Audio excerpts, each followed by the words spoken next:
Intercompany Inventory Transaction, akuntansi keuangan lanjutan 1 dari kelas A2. Assalamualaikum warahmatullahi wabarakatuh. Perkenalkan, kami dari kelompok 4. Saya Erika Sri Yuliana, rekan saya Rizky Triulanda Ardila, Aldi Dwi Saputra, dan Refil Damadani. Kami dari kelompok 4 akan mempresentasikan tentang Intercompany Inventory Transaction, di mana penjelasan yang pertama akan dijelaskan oleh saya sendiri. Baiklah teman-teman, di sini saya akan menjelaskan tentang overview of the consolidated entity and intercompany transaction. Di mana transaksi inventaris antar perusahaan. Transaksi persediaan sendiri artinya adalah bentuk pertukaran antar perusahaan yang paling umum. Secara signifikan, prosedur konsolidasi yang berkaitan dengan transfer persediaan ini sangat mirip dengan yang dibahas pada bab 6 yang berkaitan dengan aset tetap. Secara konseptual, penghapusan transfer persediaan antara perusahaan terkait tidak berbeda dengan jenis transaksi antar perusahaan lainnya, di mana entitas konsolidasi ini adalah agresi dari sejumlah perusahaan yang berbeda. Laporan keuangan yang disusun oleh setiap afiliasi dikonsolidasikan ke dalam satu set laporan keuangan yang mewakili posisi keuangan dan hasil usaha semua entitas ekonomi dan memperlihatkan bahwa mereka seolah-olah adalah satu perusahaan, di mana ada perusahaan induk dan perusahaan anaknya. Perusahaan induk dan anaknya ini sering terlibat dalam berbagai transaksi di antara mereka sendiri. Contohnya, pada perusahaan manufaktur sering kita lihat di mana mereka mempunyai anak perusahaan untuk mengembangkan produk mentahnya ataupun menghasilkan komponen untuk dimasukkan ke dalam produk afiliasinya. Beberapa perusahaan ada juga yang menjual konsultasi atau layanan lainnya kepada perusahaan afiliasi. Dapat kita lihat pada layar, yaitu ada contohnya pada perusahaan United Steel Corporation dan anak perusahaannya yang terlibat dalam berbagai transaksi dalam satu sama lainnya, termasuk penjual bahan mentah, produk fabrikasi, dan layanan transportasi. Transaksi semacam ini seringkali sangat penting bagi operasi entitas yang dikonsolidasikan secara keseluruhan. Terkait itu, biasanya ini disebut transaksi transfer antar perusahaan. Maka dari itu, dapat kita lihat pada layar terdapat bagan ada perusahaan induk dan ada perusahaan A dan B.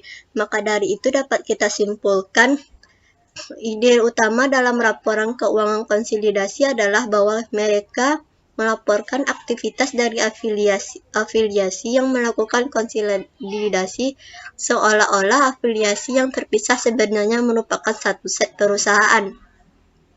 Karena perusahaan tunggal tidak diizinkan untuk mencerminkan transaksi internal dalam laporan keuangannya, maka entitas yang dikonsolidasikan juga harus mengecualikan pengaruh transaksi yang secara keseluruhan ada di dalam entitas yang dikonsolidasikan dari laporan keuangannya.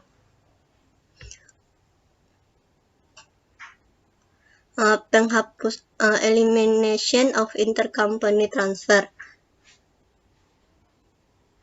Tidak ada perbedaan antara anak perusahaan yang dimiliki sepenuhnya dan anak perusahaan yang tidak dimiliki sepenuhnya sehubungan dengan penghapusan transfer antar perusahaan. Fokus dalam konsolidasi sendiri adalah pada konsep entitas tunggal daripada presentasi kepemilikan. Setelah kondisi untuk konsolidasi terpenuhi, perusahaan menjadi bagian dari entitas tunggal itu, dan semua transaksi yang dengan perusahaan konsolidasi menjadi transfer internal yang harus dieliminasi sepenuhnya, terlepas dari tingkat kepemilikan yang dimiliki. Dan yang selanjutnya yaitu penghapusan keuntungan dan kerugian yang belum direalisasikan.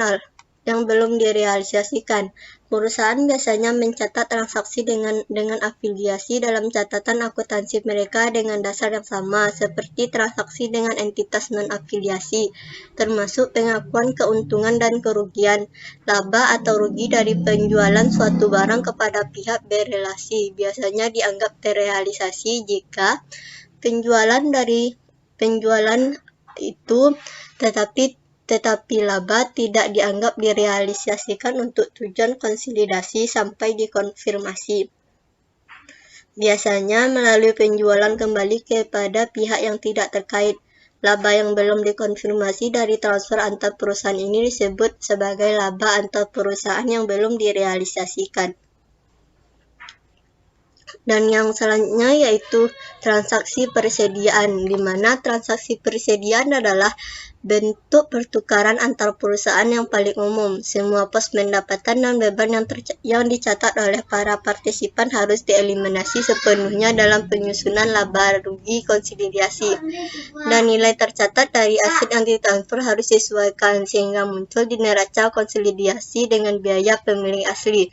Selain itu, dalam metode ekuitas yang disesuaikan sepenuhnya keuntungan dan kerugian yang belum direalisasikan adalah pengalihan antar perusahaan ditangguhkan sampai item tersebut dijual kepada non-afiliasi. Di mana dapat konsolidasi entries, yaitu entry lembar kerja memastikan bahwa hanya biaya persediaan untuk entitas konsolidasi sebagai berikut. Yang pertama yaitu dimasukkan ke dalam neraca konsolidasi ketika persediaan masih ada, dan yang kedua dibebankan kepada harga pokok penjualan pada periode persediaan dijual kembali ke non-afiliasi. Dan selanjutnya yaitu transfer dengan biaya. Jika barang dagangan terkadang dijual ke perusahaan terkait dengan biaya atau nilai tercatat penjual. Jika penjualan antar perusahaan tidak mencakup untung atau rugi, jumlah inventaris di neraca pada akhir periode tidak memerlukan penyesuaian untuk konsolidasi karena jumlah tercatat inventaris afiliasi pembelian sama dengan biaya untuk afiliasi yang mentransfer entitas terkonsolidasi. Pada saat persediaan dijual kembali kepada non-afiliasi, jumlah yang diakui sebagai harga pokok penjualan oleh afiliasi menyebabkan penjualan di luar adalah biaya untuk entitas yang dikonsolidasi. Laba bersih konsolidasi ini tidak terpengaruh oleh entry eliminasi ketika dilakukan pada biaya perolehan, karena pendapatan dan harga pokok penjualan dikurangi dengan jumlahnya sama. Dan yang selanjutnya yaitu transfer at profit or loss. Artinya perusahaan menggunakan banyak pendekatan berbeda dalam menetapkan harga transfer antar perusahaan, di mana di beberapa perusahaan harga jual ke afiliasi sama dengan harga ke pelanggan lainnya. Beberapa perusahaan secara rutin menandai persediaan yang ditransfer ke afiliasi dengan presentasi biaya tertentu. Perusahaan lain memiliki kebijakan penetapan harga transfer yang rumit yang dirancang untuk mendorong penjualan internal. Terlepas dari metode yang digunakan dalam menetapkan harga pengalihan antar perusahaan, proses konsolidasi harus menghilangkan pengaruh penjualan tersebut dari laporan keuangan. Dan yang selanjutnya yaitu menghitung untung atau rugi yang belum direalisasikan. Perhitungan laba atau rugi antar perusahaan yang belum direalisasikan merupakan langkah penting untuk menghilangkan efek transfer antar perusahaan. Untuk mengilustrasikan perhitungan ini, penting untuk terlebih dahulu kita memahami bahwa ada dua jenis transfer inventaris antar perusahaan. Yang pertama, transfer dari satu afiliasi ke afiliasi lainnya, yang kemudian dijual ke non-afiliasi independen. Dan yang kedua yaitu transfer dari satu afiliasi ke afiliasi lainnya, afiliasi yang lain yang belum dijual ke non-afiliasi independen.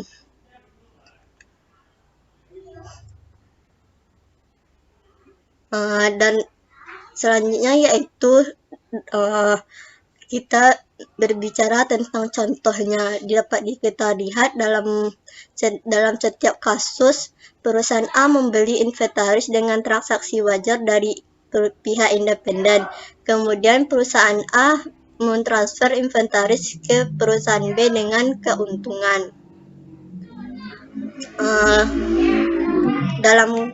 Dalam kasus satu ini, perusahaan B akhirnya menjual inventaris tersebut kepada pihak berelasi.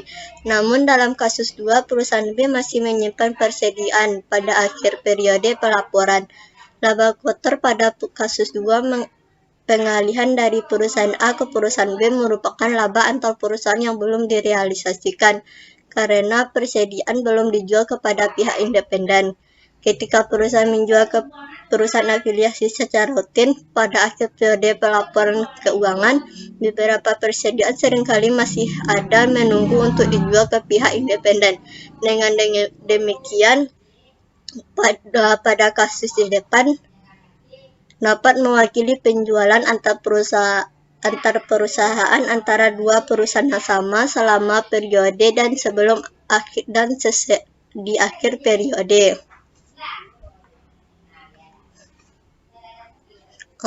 Masalah pengalihan persediaan seringkali menggunakan terminologi yang asing. Misalnya, harga jual persediaan kadang-kadang disebut dengan harga transfer dan laba kotor dari penjualan antar perusahaan dan sering disebut dengan markup.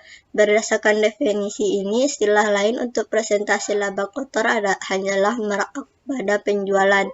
Demikian pula markup on cost adalah rasio laba kotor dibagi harga pokok penjualan. Jika diberikan informasi tentang markup biaya, informasi ini harus digunakan terlebih dahulu untuk menghitung harga pokok penjualan.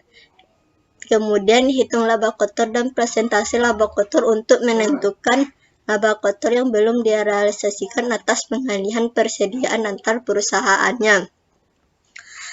Dapat kita lihat sebagai contoh, asumsikan bahwa perusahaan A mentransfer inventaris afiliasi kepada perusahaan B sebesar 5.000 dengan markup 25% pada biaya, dan bahwa perusahaan B menjual kembali sebanyak 3.500 dari inventaris ini kepada non-afiliasi selama periode akuntansi. Pertanyaannya yaitu, berapa banyak laba kotor yang belum direalisasi dari penjualan antar perusahaan? Perusahaan A yang harus ditangguhkan pada akhir periode. Maka, ketika informasi ini diberikan dalam hal markup pada biaya, pertama-tama kita harus menghitung harga pokok penjualan karena markup pada biaya diberikan sebanyak 25%. Kita dapat menyatakan hubungan ini dengan mendefinisikan harga pokok penjualan sebagai C dan kemudian menyatakan markup sebagai 0,25C. Dengan demikian, kita dapat memecahkan harga pokok penjualan secara aljabar seperti pada di sebelah kanan gambar, yaitu kita dapat menghitung persentase laba kotor sebesar 20%,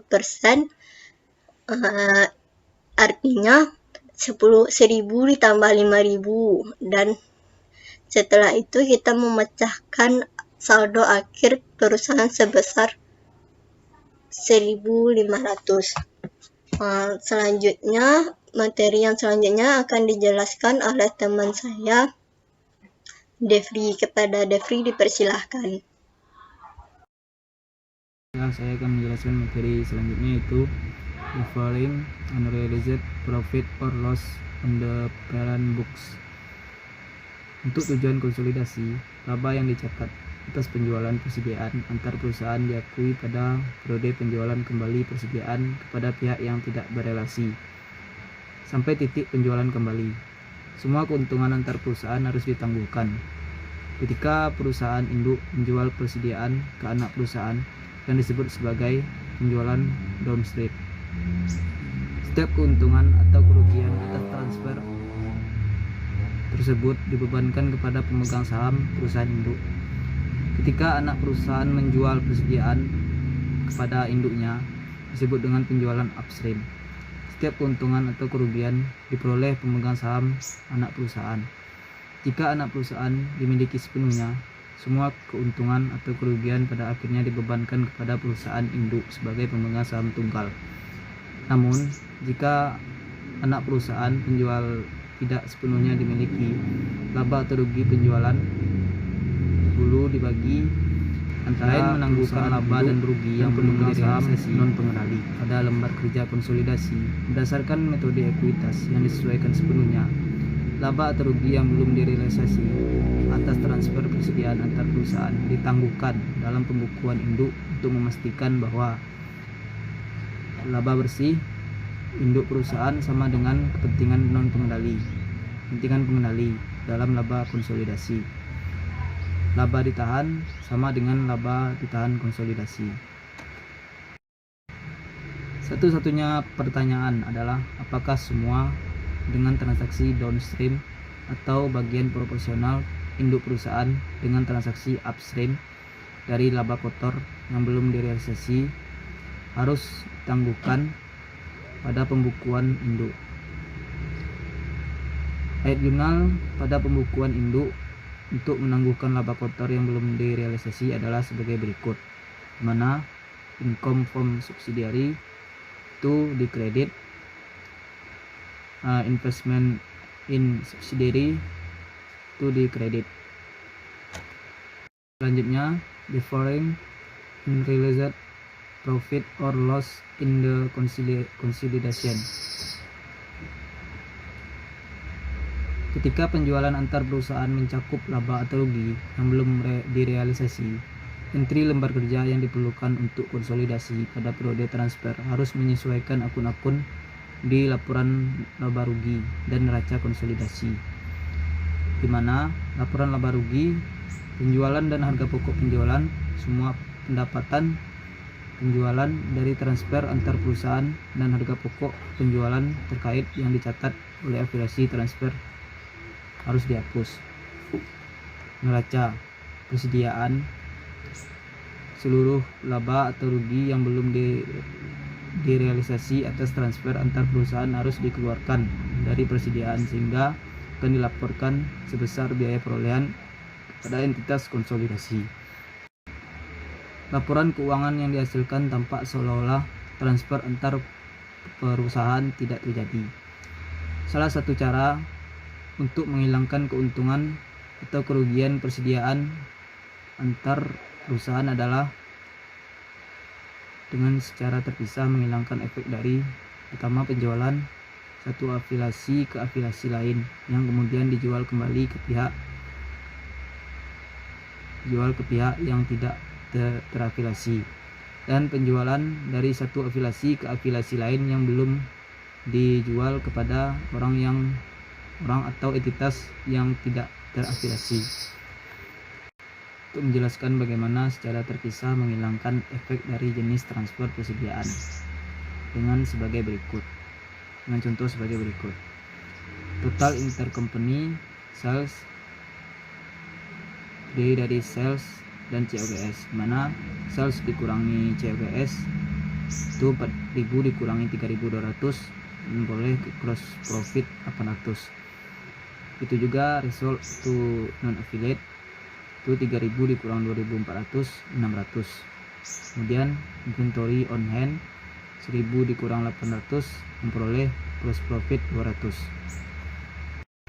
Dengan demikian, entry konsolidasi lembar kerja untuk menghilangkan efek dari transfer ini menghilangkan pendapatan penjualan perusahaan A dan beban pokok penjualan perusahaan B terkait dengan transfer antar perusahaan ini sebagai berikut, di mana sales itu di debit, cost of goods sold di kredit 3.000. Untuk memastikan bahwa laporan keuangan konsolidasi akan muncul seolah-olah persediaan masih ada dalam pembukuan perusahaan A, kami menyiapkan entry konsolidasi lembar kerja berikut, di mana sales itu jumlahnya 1.000, itu itu posisinya di debit. Kemudian cost of goods sold itu di kredit berjumlah $800. Kemudian inventory berjumlah $200, sehingga balance-nya 1000, berjumlah 1000. Dua entry konsolidasi ini juga dapat digabungkan. Entry gabungan akan muncul sebagai berikut, mana sales di debit 4000, cost of goods sold 3800 di kredit, dan inventory $200 di kredit.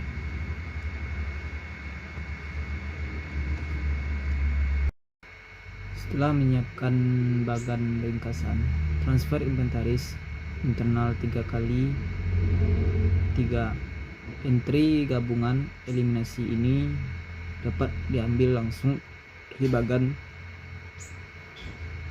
debit ke penjualan, selalu berupa angka di sudut kiri atas.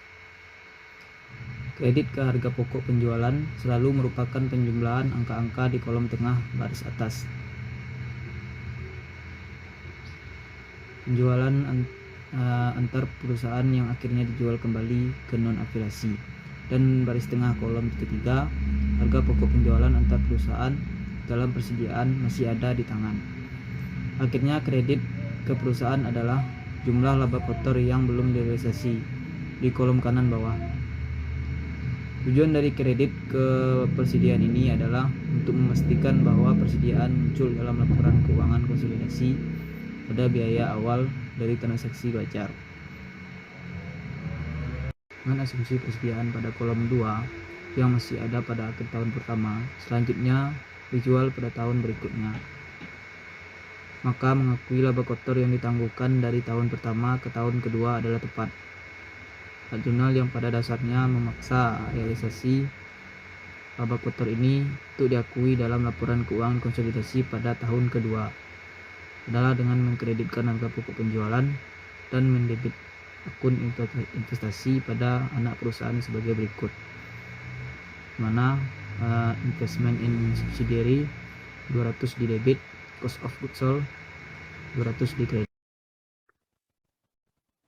Baiklah, saya akan menjelaskan mengenai downstream sale of inventory, di mana downstream sale of inventory ini adalah penjualan dari perusahaan induk ke perusahaan anak. Downstream sale of inventory ini bisa juga kita sebut dengan penjualan inventory hilir.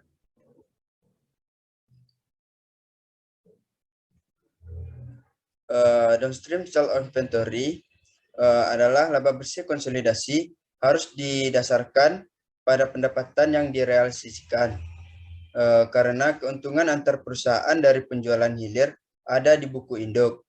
Laba bersih konsolidasi dan klaim keseluruhan dari pemegang saham perusahaan induk harus dikurangi dengan jumlah penuh dari keuntungan yang direalisasikan. Berikut terdapat ketika perusahaan menjual barang inventaris ke afiliasi. Terdapat 3 situasi yang akan terjadi. Yang pertama yaitu inventory dijual kembali ke non-afiliasi selama periode yang sama.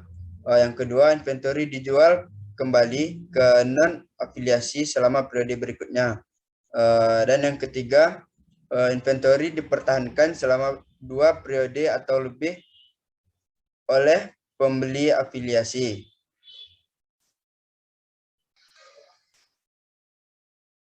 Pada slide ini, untuk menggambarkan secara lebih lengkap perlakuan atas laba antar perusahaan yang belum direalisasi, dapat kita asumsikan hal sehubungan dengan contoh Peerless dan Special Food yang telah digunakan sebelumnya. Untuk yang pertama, Peerless Product Corporation membeli 80% saham Special Food Incorporation di 31 Desember 2000 X0 pada nilai buku saham sebesar 240. dengan nilai wajar dari kepentingan non pengendali special food pada tanggal tersebut adalah 60.000 dan nilai buku saham tersebut. Untuk yang kedua, selama 2001, Peerless melaporkan pendapatan terpisah sebesar 140.000 dari pendapatan reguler operasi dan dia mengumumkan dividen sebesar 60.000. Kemudian Special Food melaporkan laba bersih sebesar 50.000 dan mengumumkan dividen sebesar 30.000. Untuk yang ketiga, akun Peerless untuk investasinya di Special Food menggunakan metode ekuitas di bawah pencatatan bagian atas pendapatan bersih dan dividen Special Food, dan juga menyesuaikan untuk laba antar perusahaan yang belum direalisasikan dengan menggunakan metode ekuitas yang disesuaikan sepenuhnya.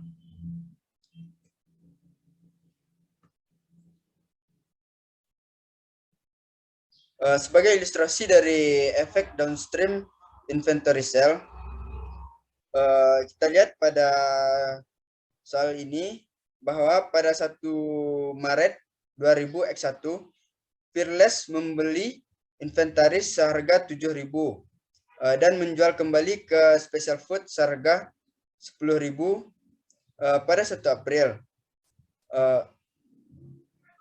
Di sini Peerless mencatat entry pembukuannya pada tanggal 1 Maret. Untuk jurnal entry-nya, inventory terhadap cash, inventory-nya di debit dan cash-nya di kredit, yaitu 7.000. Pada 1 April kan tadi menjual kembali si Special Food seharga 10.000. Untuk jurnal entry-nya yaitu cash terhadap sell, cash terhadap penjualan. Di debitnya itu cash dan di kreditnya penjualan, yaitu sebesar 10.000. Untuk jurnal yang ketiga ya, itu untuk COGS dan inventory persediaannya. COGS-nya di debit dan inventory-nya di kredit sebesar 7.000.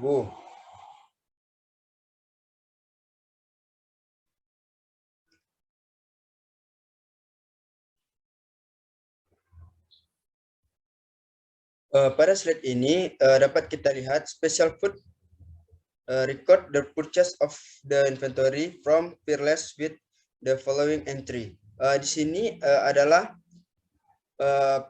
merupakan pencatatan atau pembukuan dari si Special Food. Tadi kan Special Food ini membeli pada tanggal 1 April seharga 10.000. Di sini Special Food mencatat dengan jurnal entry-nya pada tanggal 1 April 2001 untuk inventory-nya di debit dan cash-nya di kredit, yaitu sebesar 10.000. Berikut ini pada slide selanjutnya dijual kembali dalam masa transfer antar perusahaan. Untuk mengilustrasikan konsolidasi ketika persediaan dijual ke afiliasi dan kemudian dijual kembali ke non-afiliasi selama periode yang sama. Dapat kita asumsikan, kita lihat pada gambar di bawah ini. Di sini Peerless dan Special Food ini adalah suatu kelompok perusahaan di mana sebelumnya pada tanggal 1 Maret si Peerless ini membeli inventory dari pihak eksternal sebesar 7.000. Kemudian Peerless ini menjual ke ke special food pada tanggal 1 April yaitu sebesar 10.000.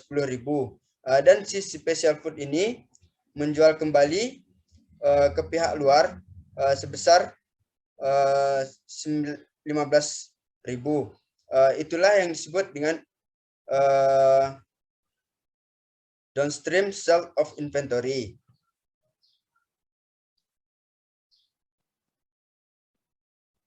Baik, kita lanjut ke slide berikutnya.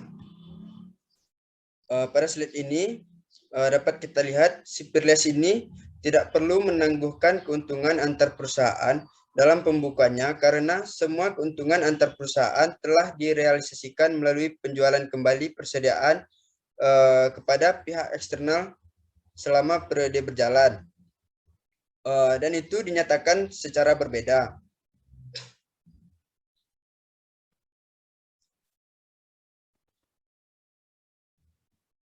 Bagian di bawah ini secara ringkas menunjukkan bahwa tidak ada persediaan antar perusahaan yang ada pada periode akhir. Dengan demikian, tidak ada yang belum terrealisasi keuntungan untuk ditunda.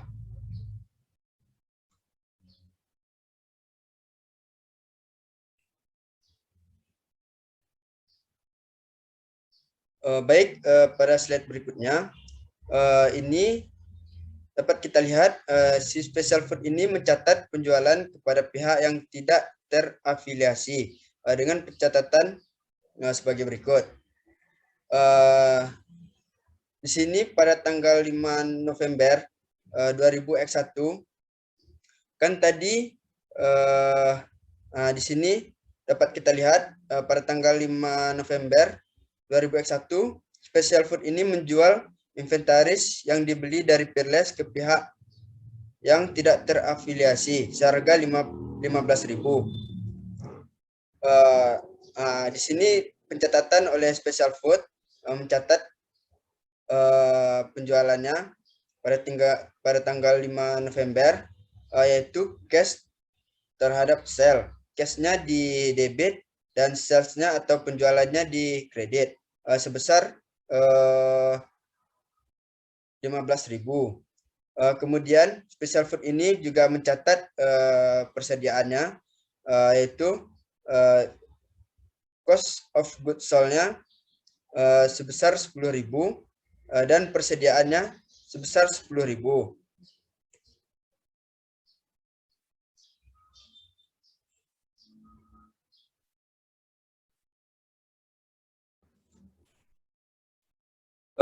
Baiklah, berikut ini dapat kita lihat adalah ini merupakan hasil dari analisis transaksi persediaan antar perusahaan per 31 Desember 2021.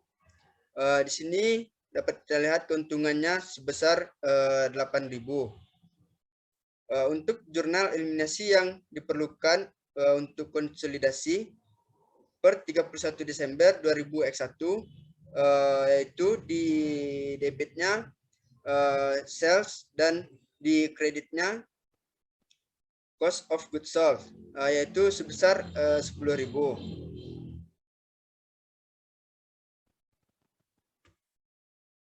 Selanjutnya saya akan menjelaskan mengenai penjualan kembali dalam periode setelah transfer antar perusahaan. Ketika suatu persediaan yang dijual ke afiliasi dengan keuntungan tetapi tidak dijual kembali selama periode yang sama atau kita jual dalam periode selanjutnya atau periode yang berbeda ke non afiliasinya. Di sini dapat kita lihat dan kita ilustrikan bahwa Peerless menjual produk, Peerless membeli produk persediaan pada tanggal 1 Maret 2021 sebesar 7.000. Kemudian menjual persediaan selama tahun tersebut pada tanggal 1 April kepada special food seharga 10.000. Kemudian Special Food menjual inventarisnya ke pihak yang tidak terafiliasi sebesar 15.000 pada tanggal 2 Januari 2000 Ek 2. Di sini dapat kita lihat pada gambar ini dapat kita lihat perbedaannya di mana yang tadi penjualan kembali dalam masa transfer antar perusahaan itu dapat kita lihat tahun transaksinya itu sama. Dan pada ilustrasi ini dapat kita lihat juga tahun transaksinya itu tahun penjualannya itu berbeda pada saat Special Food ini menjual ke pihak eksternalnya.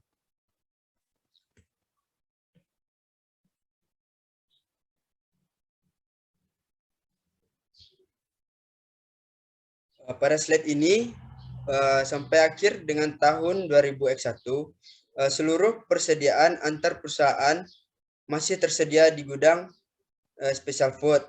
Dalam hal ini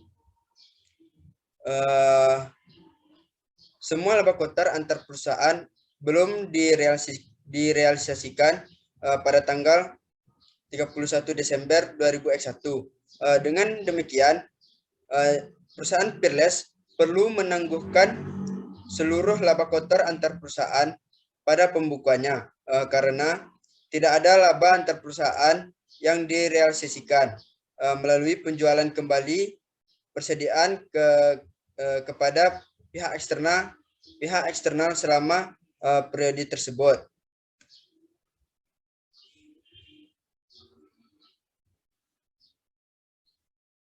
Berikutnya, dengan kata lain, bagian di bawah ini adalah menunjukkan ringkasan bahwa ada 10.000 persediaan antar perusahaan di tangan pada akhir periode dan keuntungan yang belum direalisasikan sebesar 3.000 yang harus ditangguhkan pada pembukuan perusahaan Peerless seperti ditunjukkan pada entry jurnal yang ke-9.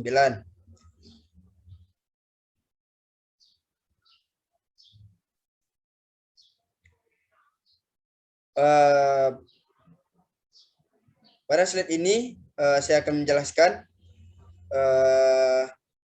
mengenai metode pencatatan mengenai metode ekuitas. Di sini Peerless mencatat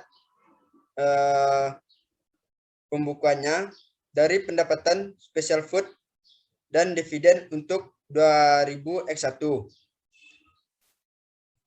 Di sini dapat kita lihat pada pencatatan yang ke-7, jurnal yang pertama yaitu Investment in Special Food sebesar 40.000. Kemudian di kreditnya income from Special Food sebesar 40.000 juga. Untuk pencatatan yang berikutnya, catatan Peerless yang ke-8 yaitu ayat jurnalnya cash terhadap investment in Special Food yaitu sebesar 24.000.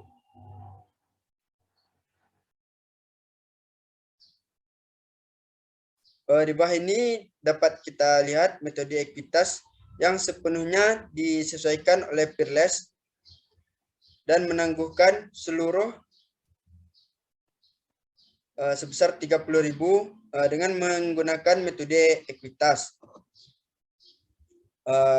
Di sini Peerless menangguhkan seluruhnya 3.000. Untuk ayat jurnal yang ke-9 ini di debitnya itu ada income from Special Food dan di kreditnya investment in Special Food sebesar 3.000. Berikut ini adalah hasil analisis transaksi antar perusahaan per 31 Desember 2021. Dan dapat kita lihat juga jurnal eliminasi yang diperlukan untuk konsolidasi per 31 Desember 2021. Untuk jurnal eliminasinya yang pertama di debitnya itu sales sebesar 10.000 dan di kreditnya cost of goods sold sebesar 7.000 dan di kreditnya lagi ada inventory atau persediaan sebesar 3.000. Pada slide ini dapat kita lihat konsolidasi worksheet-nya pada tahun 2021.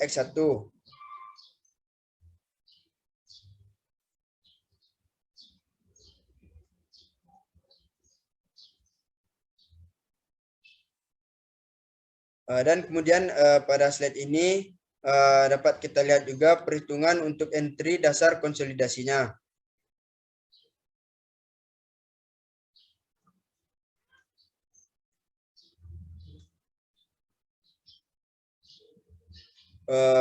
Untuk basic konsolidasi entry-nya yang pertama yaitu common stock sebesar 200.000, retain earning sebesar 100.000, income from special food sebesar 37.000, NCL in of special food sebesar 10.000, dividend declared sebesar 30.000, investment in special food sebesar 253.000, kemudian NCL in NA of special food 64.000. Di sini ada juga adjustment to basic konsolidasinya.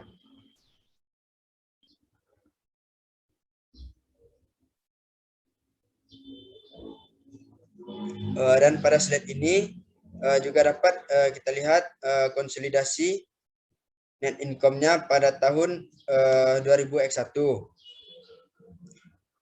Untuk konsolidasi net income-nya dapat kita lihat pencatatannya. Yang pertama, Peerless Spirit Income sebesar 140.000, kemudian dikurangi dengan less unrealized intercompany profit on downstream inventory sale sebesar 3.000, kemudian didapatlah Peerless Spirit Realized Income sebesar 137.000, kemudian ditambahkan oleh special food net income-nya 50.000, kemudian didapatkan konsolidasi net income-nya pada 2021 sebesar 187.000, kemudian dikurangi lagi dengan net income to non-controlling interest sebesar 10.000. Lalu barulah kita dapat net income to controlling interest-nya sebesar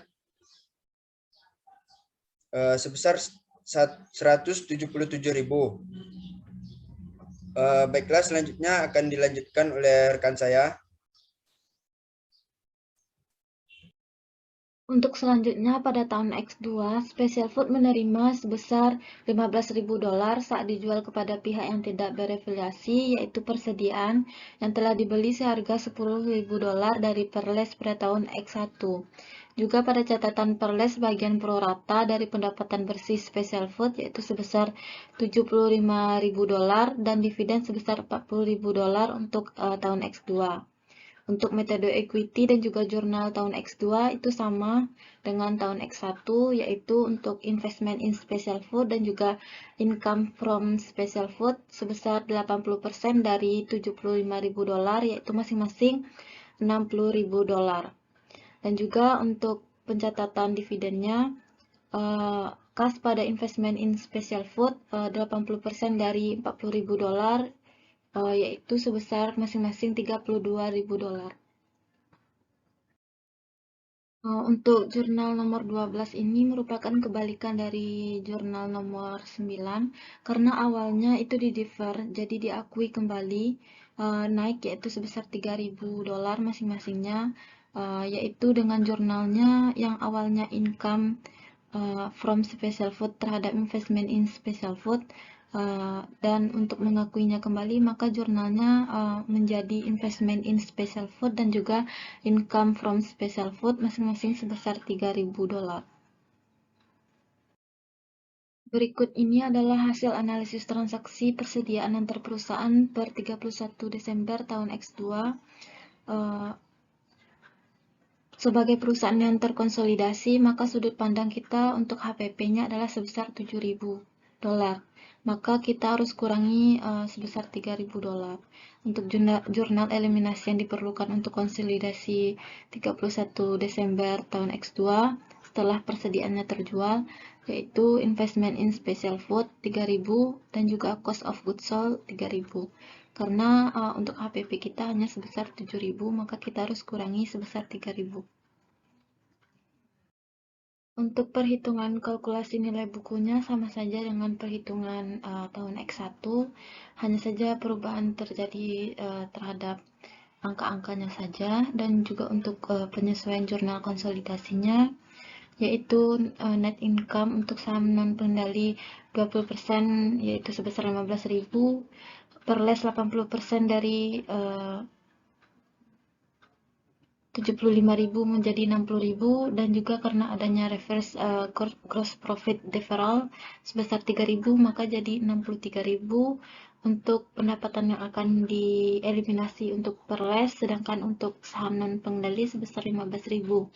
Dan untuk ending book value-nya untuk saham non pengendali sebesar 71.000, sedangkan untuk perles sebesar 284.000, dan juga ditambah dari reverse gross profit deferralnya sebesar 3.000 untuk perles menjadi 287.000, sedangkan untuk saham non pengendali sama juga dengan ending book value-nya tetap 71.000. Untuk jurnal konsolidasinya yaitu common stock 200.000, return earning menjadi 120.000, income from special food 63.000, dan saham non pengendali di special food menjadi 15.000 dikurangi. Dan juga untuk dividen yang telah dideklarasikan sebesar 40.000, dan juga investasi pada special food 287.000, dan juga untuk saham non pengendalinya sebesar 71.000. Untuk COGS dikurangi sebesar 3.000 karena HPP kita itu seharusnya sebesar 7.000. Maka masing-masing yaitu COGS dan juga investasi akan dikurangi sebesar 3.000 di special food. Nah, untuk eliminasi dengan highlight warna biru itu merupakan entry dari jurnal sebelumnya, yaitu masing-masing mengurangi akun-akun yang terkait. Nah, untuk return earning-nya yang dieliminasi adalah sebesar ending balance, maka nanti hasil akhir dari return earning dan juga ending balance itu akan sama. Nah, untuk konsolidasi net income tahun X2, perles separate income-nya sebesar 160.000 dan realisasi dividend intercompany-nya adalah 3.000. Nah, untuk realisasi income-nya 163.000 ditambah dengan special food net income sebesar 75.000, maka konsolidasi net income tahun X2 yaitu 238.000. Karena adanya hak dari non pengendali sebesar 20% dari 75.000 ini, maka dikurangi yaitu 75.000 dari 20% sebesar 15.000, maka untuk perles hanya sebesar 223.000. Untuk inventaris yang dipertahankan untuk 2 periode atau lebih, perusahaan dapat menanggung biaya persediaan yang dibeli dari afiliasi lebih dari 1 periode akuntansi. Misalnya biaya suatu barang mungkin ada bagian dari persediaan LIFO dan akan dimasukkan sebagai bagian dari saldo persediaan sampai bagian tersebut dilikuidasi. Sebelum dilikuidasi, entry konsolidasi diperlukan di lembar kerja konsolidasi masing-masing laporan konsolidasi. Waktu disiapkan untuk menyajikan kembali persediaan ke biaya perolehannya ke entitas yang dikonsolidasi. Misalnya jika Special Food terus menyimpan inventaris yang dibeli dari produk perles, entry konsolidasi berikut diperlukan dalam konsolidasi. Lembar kerja setiap neraca konsolidasi disiapkan untuk tahun-tahun berikutnya penjualan antar perusahaan selama persediaan masih ada, dengan jurnal investment in special food sebesar 3.000 dan juga inventory sebesar 3.000. Selanjutnya adalah upstream sale of inventory. Ketika penjualan persediaan hulu atau upstream terjadi dan induk menjual kembali persediaan kepada non-afiliasi selama periode yang sama, maka untuk semua metode atau entry-nya, ekuitas induk dan entry konsolidasi dalam lembar kerja atau kertas kerja konsolidasi itu sama atau identik dengan entry atau jurnal dalam kasus hilir atau downstream. Nah, atau dengan kata lain, laba antar perusahaan dalam penjualan hulu atau upstream itu diakui oleh anak perusahaan dan dibagi antara pemegang saham, pengendali, dan non-pengendali anak perusahaan.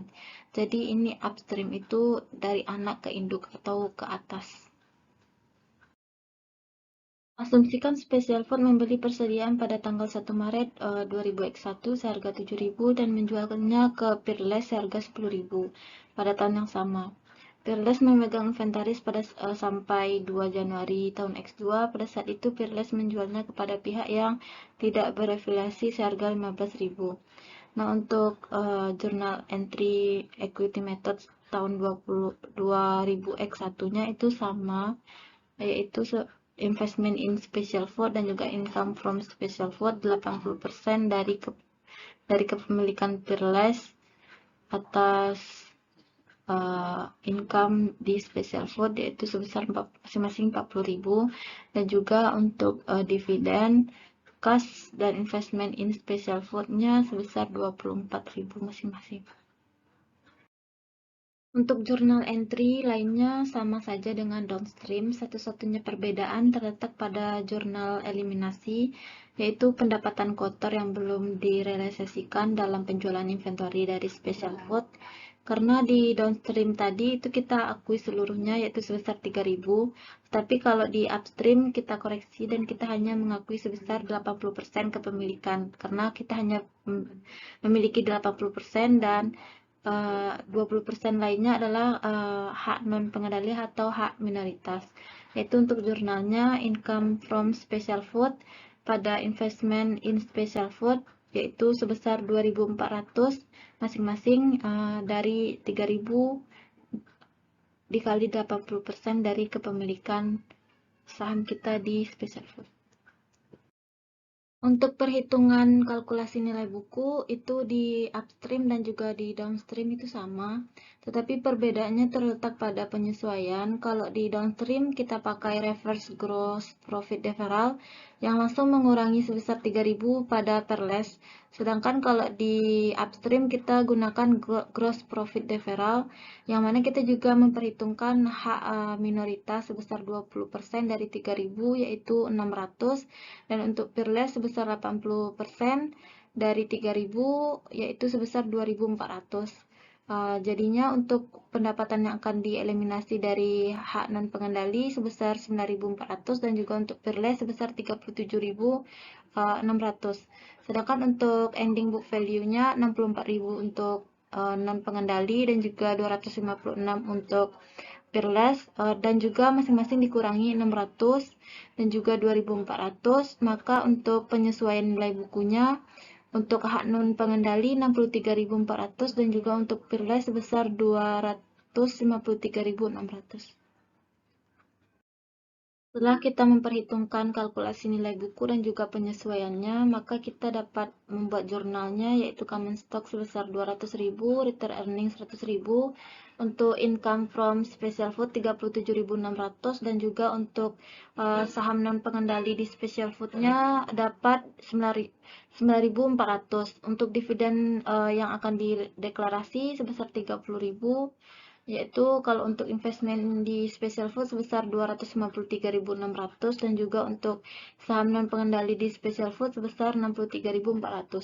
Dan untuk depresiasinya yaitu metode garis lurus tetap sebesar 300.000 sesuai dengan di awal, yaitu akumulasi depresiasi 300.000 dan juga building and equipment sebesar 300.000. Untuk kertas kerja di downstream dan juga upstream itu sama, tetapi kalau untuk X1-nya dikembalikan lagi menjadi 10.000 dan juga 7.000. Nanti kalau di tahun X2-nya nanti bakalan dikurangi lagi menjadi 3.000. Dan untuk entry nilai-nilainya sesuai dengan kalkulasi perhitungan dan juga penyesuaian yang telah kita lakukan. Nah, untuk konsolidasi net income-nya pada tahun 2000X1 itu perbedaannya dengan downstream. Kalau di downstream itu Pirles separate income itu langsung dikurangi dengan unrealized intercompany profit on downstream. Tetapi kalau di upstream itu dia tidak langsung mengurangi ke Pirles separate income, tetapi dia justru mengurangi dulu ke special food net income.